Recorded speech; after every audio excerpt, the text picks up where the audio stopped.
Yeah, good day, our wonderful viewers, and welcome to the episode 3 of Domestic Violence in the New Life series. And I still have with me my humble, wonderful panelists, Professor Dorcas Odunaike and Pastor Happy Kona. You're welcome. Thank you. Thank you for having us. You're welcome, ma, and welcome, sir. Thank All right, you. in our last episode, we were able to look at certain pertinent areas of discussion where we considered a few questions such as, can domestic violence be avoided? Is it possible for an abuser not to know that he or she is an abuser? What step should an abuser take to overcome his or her abusive nature?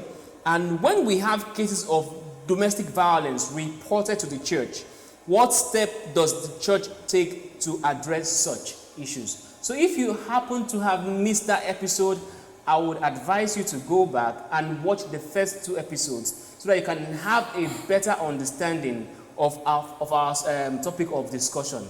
And today we'll be focusing more on the kinds of legal protection that are available for victims of domestic violence. And to buttress this particular area of discussion, we'll be having our professor of law to give us or to tell us the kind of legal protection that are available for victims of domestic violence. Thank you very much, the moderator. We have existing laws that protect victims of domestic violence. I know that before the National Act, we have that of Lagos State. So we have Lagos State Protection Against Domestic Violence Law, and then that's the one that we have in existence before we have Violence Against Persons Prohibition Act, VAP 2015. And I know that the Lagos State own is being reviewed in line with the provisions of VAP 2015. So for the citizens of Lagos State, they are well protected because over the years, even unlike what we have in other states, the laws have been in existence and have been effective, and we have response team coming to their aid. So there is a law to protect victims of domestic violence. And the provision of the law is there to really criminalize the act of domestic violence. So I'm going to be using both laws to really address this. I know that VAP, Section 19(1), makes it an offense for you to physically injure your spouse or to commit act of violence, because the word violence in VAP is wider. It's not just limited to domestic violence. It covers every form of violence, even outside the home. So it's wider in terms of the scope, not limited only to domestic violence. So it's an offense under Section 19(1) for you to do that, to inflict harm on your spouse or any other person whatsoever, a child, members of the household. And where that happens is 3 years imprisonment or 300,000 naira fine, or both. And then you can also get a restraining order from the court against an abuser. I know that if you Google it, you will see that a celebrity in Nigeria obtained a restraining order against an abuser. And it's very important for us to know that it's not only within marriage that you can do that. So this so-called celebrity, baby mama and all the rest was able to get reprieve in a court of law, because where there is a right, there is a remedy. We would use ubi remedium. So in that instance, the VAP is wider in terms of scope of protection. And for Lagos State, as stated earlier on, the law has been very, very effective. But the question is whether that has curbed domestic violence. Because each time I look at what we see in the news, the question is it that people are now being emboldened to engage in domestic violence, or domestic violence is underreported before now? And now that it's being reported, we have data to refer to say these are the number of people that have actually reported at the police station or at the unit to say I've been violated, I've been domestically abused, and so on and so forth. So the law is there. You can obtain a restraining order. You can report and then get the person committed to the prison. You can also dissolve the marriage. You can dissolve the marriage, especially if it is something that happened within the marriage. You can dissolve the marriage. The Matrimonial Causes Act is there to state the ground for dissolution of marriage. We have conduct which a petitioner may not reasonably be expected to bear. This conduct is wide, is a fact that is wide enough to even accommodate acts that constitute domestic violence. So where you are able to establish that, the court can dissolve the marriage based on conduct which a petitioner may not reasonably be expected to bear. And when we talk about sexual violence, like adultery and all the rest, is also a fact that you can base the ground for the dissolution of marriage, because the only ground for dissolution of marriage is that the marriage has broken down irretrievably.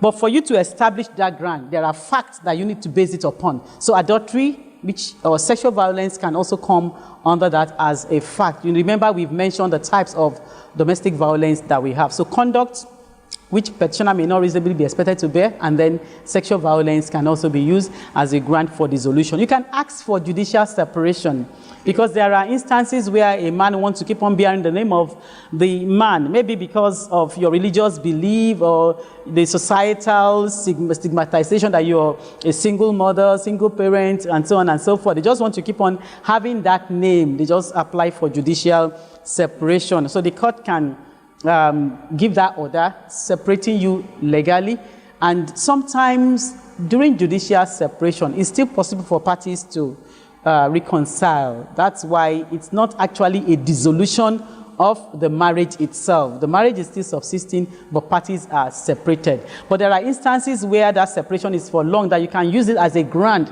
for dissolution. Separation for 2 years preceding the time of presentation of the petition. Separation for 3 years preceding the time for presentation of the petition. You can use it as a fact to build or establish irretrievable breakdown of marriage. So those are the remedies that we have under the law. Okay, thank you very much, Ma. Pastor, she mentioned separation as one of the remedies. Can you authoritatively say that the church supports such a remedy?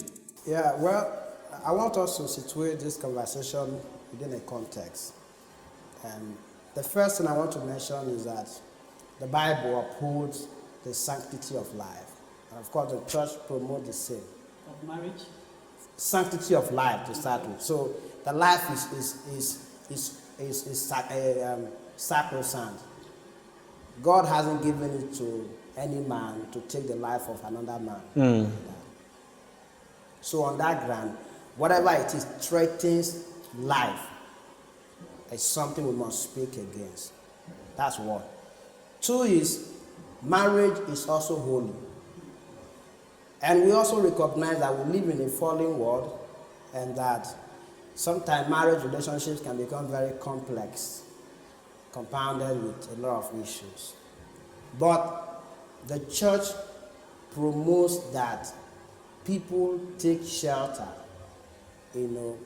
perhaps in separation when life comes under threat. Would rather have a broken marriage than life being lost. This is not to say we encourage people to be separated. The church approach majorly to this kind of issues is a redemptive approach. Can there be reconciliation? Can there be, can this behavior be curbed?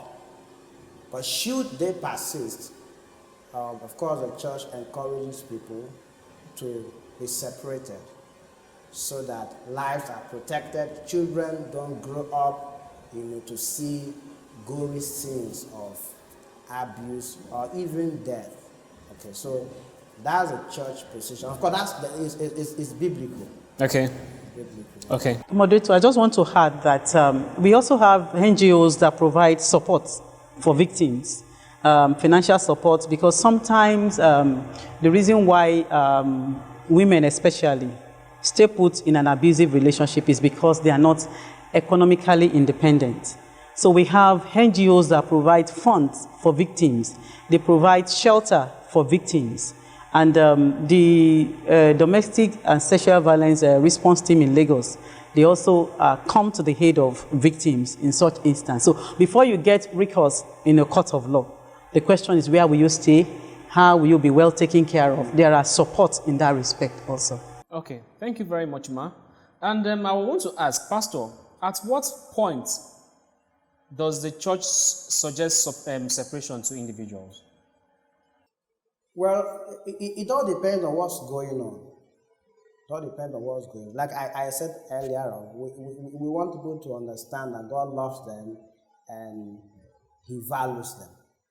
So people shouldn't stay in relationships without raising alarm, without alerting appropriate authorities when things are going wrong, when their lives are being manipulated, and when there is an obvious threat to their existence. Okay. So, Pastor, what happens in a situation where a couple has been separated for a while due to domestic violence, and every possible process to reconcile them together does not hold water? What is the role of the church there? Well, again, during this period of separation, the church will have been playing active role to ensure there's reconciliation. Okay, but in the event that they are not able to reconcile, the church will counsel that both parties should still stay apart without hurriedly getting into other relationships. Because the church is careful, of course, that people don't take ground for divorce as petty. So you don't, for everything that happened, you're changing a spouse like you're changing a car. So for that reason, people should, of course, that's one reason why it's important that marriage should be entered upon with very serious contemplation. You shouldn't get into it horribly, because there are implications. There should be prayer, there should be counseling, there should be consultation, family should be carried along, so that you enter into something that's relatively secure. But we recognize that sometimes things get out of hand and you may want to be separated. But we don't hurriedly say, well, because it's last book, we need to get another husband, we need to get another wife. One has to be careful. The church does not promote divorce on every frivolous on every ground. You have to be careful. All right, so thank you very much. Your final words on domestic violence? My final words on domestic violence is, if you're a victim, please speak out. Don't condone domestic violence. And if you're an abuser, please seek help. Seek help so that you can get out of it. Thank you. All right, Pastor, your final words on domestic violence? Yeah, God loves everyone. God loves both the men, the women, the children. So, on the one hand, we should treat everybody with respect. And we also should feel entitled to being respected and treated with dignity. Don't you at any point feel that it is okay for anyone to abuse you or treat you scornfully.